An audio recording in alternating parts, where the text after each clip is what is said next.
اسلامي جمهوریت کې دا زما صرف مشاکلتاً دا نوم وایم اسلامي جمهوریت خو سته نه خو زموږ اکابرو چې کوم ویلي ورو د هغه د وجې زه دا وایم اسلامي جمهوریت کې مجازي حاکم چې کوم دی هغه څوک وي اهل طاعت وي نیکان خلک وي علما وي وینې او په مغربي جمهوریت کې مجازي حاکمان چې کوم دی هغه د عوامو نمایندګان وي حاکم الله په اسلام کې الله ولو په جمهوریت کې حاکم اعلی څوک عوام ولو بیا اهل طاعت چې کوم دي دا د الله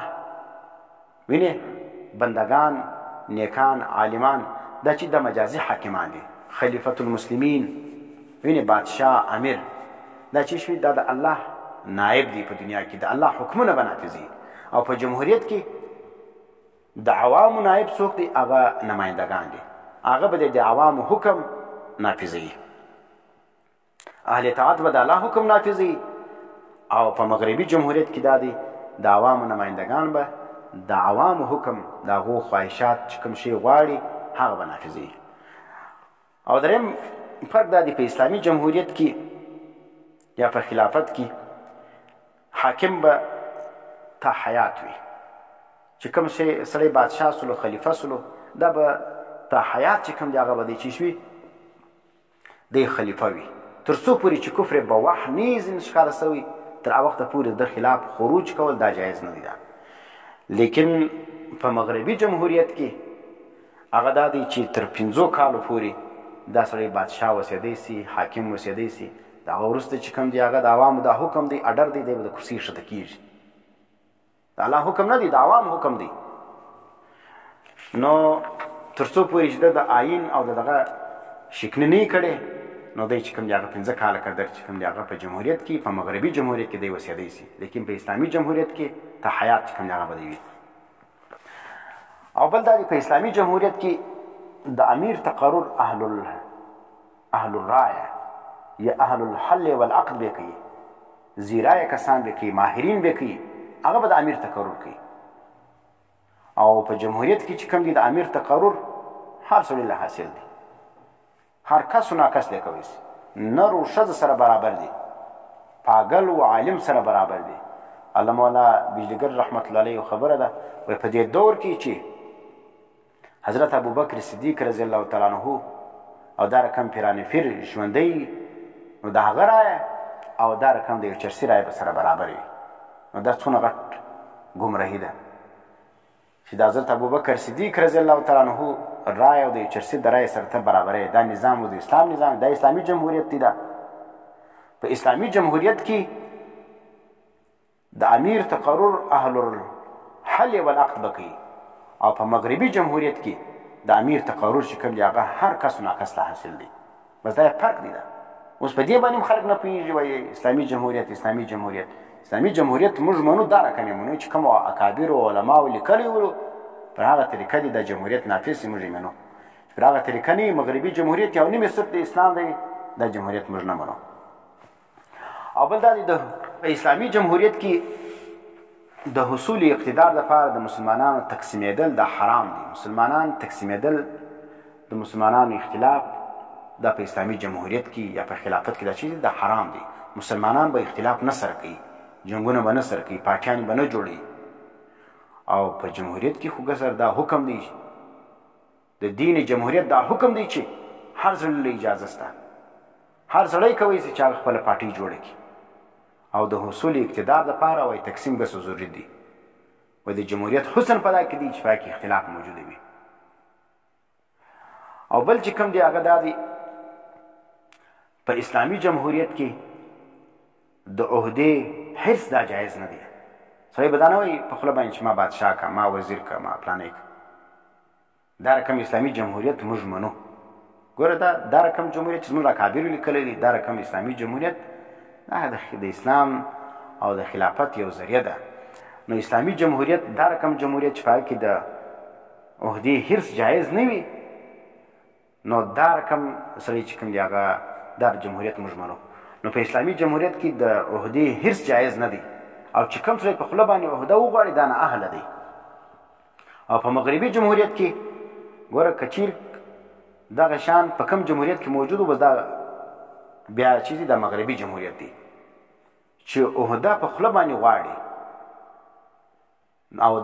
د خولې غوښتونکي سړی اهل وي هغه بیا د خپلې عهدې د حاصلولو لپاره پر لکاو په کروړاو پیسې خرڅوي او بیا چې کوم دی هغه په دروغو باندې ووټونه اخلي او دا رقم په لکاو په کرباو پیسې خرڅوي په اشتهاراتو باندې د اشتهارونه چاپول تصویران چاپول دا ګرد حرام کارونه دي او بیا چې کوم دی هغه دغه ضمیرونه اخیستل او بیا چې کوم دی هغه پوجان لرو کړل وینې پوجان ته پیسې ورکول رشوتونه ورکول د هغه په ذریعه باندې خپل ځان پر اقتدار باندې راوستل دا چې کوم دا که دا طرز جمهوریت ولو دا اسلامي جمهوریت نه دا مغربي جمهوریت دی دا او بل دا دی حکومت باندې د شریعت پابندي لازمه ده په اسلامي جمهوریت کې حکومت پابند دی چې د شریعت کوم حکم د هغې خلاف ورزي به نه کوي او په جمهوریت کې په مغربي جمهوریت کې هغه دا دی چې د آئین سما سوا د بل شي پابندي لازم نه ده معنی په مغربي جمهوریت کې صرف د آئین پابندي لازمه ده چې کوم پارلیمنټریان یا په پارلیمنټ کې چې کوم کسان ناست دي هغو چې کوم آئین جوړ کړی دی کوم قانون یې جوړ کړی دی د هغه خلاف ورزي به نه کوي که د هغې خلاف ورزي وکړه اسمان بیا کښته سو مځکه پورته سوله بیا چې کوم دی هغه په جیلو کې مې اف آی آرونه به مې کیسې به هم خرابي او که چیرې د هغه خلاف ورزي نه وکړه د قرآن و سنت دی کوله 24 ګنټې یې کوه هر وخت یې کوه هغه باندې پر تا باندې پابندي نشته نه به بیا څوک نیسي نه به دغه کېږي نو دا چې سلو په کوم حکومت کې چې د کوم حکومت چې د شریعت پابند ولو دا رقم اسلامي جمهوریت موږ منو او چې کوم حکومت د صرف د آئین پابند ولو او د قرآن و سنت خیال نه ساتي دا اسلامي جمهوریت نه دا مغربي جمهوریت دی دا او بل دا دی په اسلامي جمهوریت کې د اسلام ما سوا یو مذهب قابل قبول نه دی دا معنا یهودیت و عیسایت و دا رقم قادیانیت و دا یو شیعت و دا یو دین چې کوم دی هغه قبول نه دی او په مغربي جمهوریت کې هر سړي لره دا ازادي حاصله ده که یهودي دي هم هغه بادشاه جوړېدی سي که نصراني دي هم دغه کېدی سي اوس زموږ په دې ممالک کې چې کوم اسلامي جمهوریتونه دا خو ګوره مرتول بعض علماو خواري وکښله د هغو د کوششو پر بنیاد باندې چې کوم دلته یهودي و نصراني چې کوم دی هغه بادشاه نسي جوړېدلی دا د هغو کار ودانۍ ووایه لیکن د هغه باوجود په د هغه ملک کې چې کوم دی چې علماو هغه شی نه دی ذکر کړی یا ځین پاته سوی دی په دې ملک کې چې کوم دی هغه هندو جج هم جوړېدی سي رانا بګوان داس دا د پاکستان چیف جسټس تېر سوی دی دا څوک د هندو ولو نو هندو چې کوم دی هغه هم ستا چیف جسټس جوړېدی شي قاضي القضات جوړېدی سي نو اوس چونکې دلته قانون سازي نه ده موجوده قانون سازي نه ده سوی عوام چې کوم دی د آئین پابندي پر دې باندې لازمه ده په آئین کې دا نشته چې قاضي القضات به هندو نشي جوړېدلی نو چې نه دی لیکلی نو اوس سیک هم جوړېدی سي عیسایي هم جوړېدی یهودي هم جوړېدی سي او هندو هم جوړېدی سي اوس دا څنګه اسلامي جمهوریت دی دا په اسلامي جمهوریت کې مار ټول د الله احکامات به بغیر پاسېدو دی به چې شوي هغه به هلته نافظ وي نو اوس دا چې سلو نو په اسلام کې په اسلامي جمهوریت دا رقم جمهوریت موږ منو چې په هغه کې د اسلام ما سره بل مذهب قابل قبول نه وي او په جمهوریت کې چې کوم مغربي جمهوریت کې هر سړی آزاد دی چې کوم مذهب قبلوي کوم مذهب له اوړي هغه باندې دته اجازه شته که یو ښځه مسلمانه سوله اسلام یې قبول کړي لا هم اعتراضونه ورباندې کېږي دا یې په زور په قبول کړی دي که یو سړی اسلام قبول کړي په د هغې اسلامي جمهوریت کې خلک اعتراضونه ورباندې کوي وایي ظلم ورباندې سوی دي په زور یې مسلمان کړی او که سړی یهودي سلو یا نصراني سلو هغه ته غږ نشي کولی دین بدلول ارتداد په اسلامي جمهوریت کې خو جایز نه دی لیکن په مغربي جمهوریت کې چې کوم دی هغه جایز دی نو تاسو اوس وګورئ چې دا کم اسلامي ممالک دي یا اسلامي جمهوریتونه په کم ملکو کې جاری دي آیا په هغه کې چې کوم دی هغه سړی مرتد کېدی سي که نسي مرتد کېدلی که مرتد سو د هغه دپاره کومه سزا ده دا چې سلو دا مغربي جمهوریتونه دي ورور اسماج نوم د اسلام ورباندې ایښی دي او په اسلامي جمهوریت کې د ګور د آزاد جمهوریت تورې بار بار صرف د دې دپاره وایم چې دا بعضې خلک پر اسلامي جمهوریت ډېر مین دي نو زه ورته وایم چې اسلامي جمهوریت چې کوم دی په هغې قانون ساز څوک دی الله دی اور په اسلامي جمهوریت کې قانون قرآن او سنت وي او په مغربي جمهوریت کې قرآن او سنت چې کوم د ملک آئین نه جوړیږي.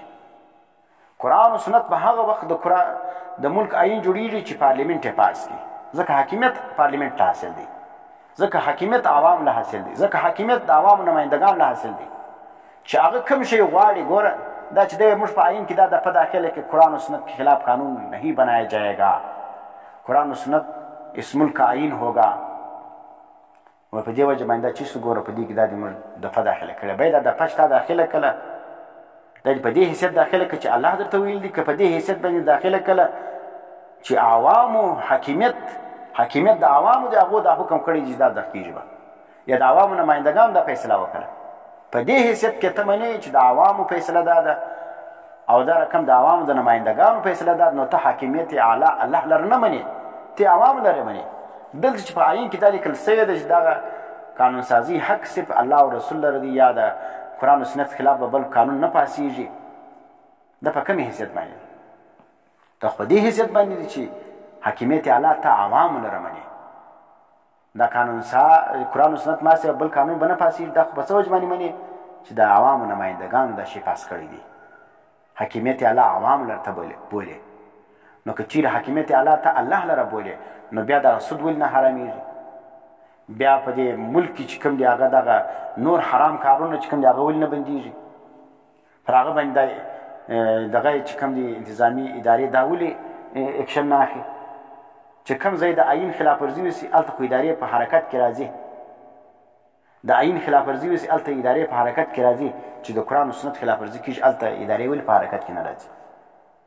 دا چې سرو دا د مغربي جمهوریت او د اسلامي جمهوریت فرق دا دی چې ګوره قانون سازي حق صرف الله لره حاصل دی، قرآن و سنت به هلته بغیر پاسېدو د الله د حکم په وجه باندې به نافظ وي، او چې کوم ځای د الله او د رسول حکم د پارلیمنت د دروازې د باندې ولاړ وي او اجازه غواړي او د پارلیمنت نمایندګان چې کوم دی د هغه څه یو ورقه راواخلي، یو حکم راواخلي، بیا دلته په کاغذ ولیکي، بیا پاس کړي، نو تو خدای دا قرآن و سنت تا ذلیل نه کړ. دا مسلمان هم په جمهوریت کې ذلیل دی، قرآن و سنت هم په دې کې چې کوم دی هغه دغه نظام ذلیل کړي دي. دا نو قرآن و سنت خود د خدای عزت شی ولو تا د پارلیمنت د دروازې سره د باندې ایښي دي، او چې څه وخت ته وغواړې یو حکم د خپل خواهش دپاره د خلکو د